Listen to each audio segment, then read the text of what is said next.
We all value our privacy, especially in a day and age where you find a camera at almost every intersection. They say the average person um, in their daily life will have their picture taken well over 100 times a day. Well, as Americans, we value our privacy.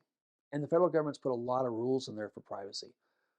Um, and our data is being used against us. It's being sold in the black market. You know, for every credit card number a cyber criminal can get from you, they can sell that number for $5 to $10 on the internet. They actually have a marketplace on the dark web to sell that stuff. But your data and maintaining the privacy of that data is not only is a right that every individual owns, and you as a business, when you access that data, the rules and regulations for that. The core one's called PII, personal identity information. Every day we hear about the theft of data. People finding out there are a dozen credit cards in their name, and they've been run up to the max, and all of a sudden they get collection calls about why haven't you been paying on this? They're going, I don't own those credit cards. That really, almost every time you find that happens, it's because some business did not protect the data of their customers. They got hacked. That data was exfiltrated up onto the dark web, and it was sold.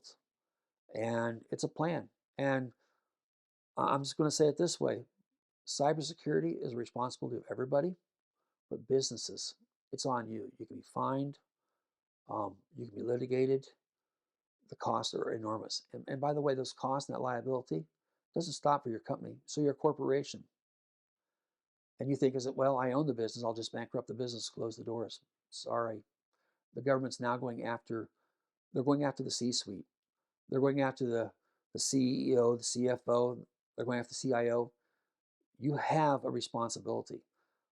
That's why a lot of businesses these days are trying to buy um, insurance for the C-suite to protect them. But still, it comes back down to this: negligence is not a defense in court. And if you were negligent or you committed fraud, personally, you committed fraud because you signed off that your business was compliant and it wasn't, they're coming after you personally as well as the business.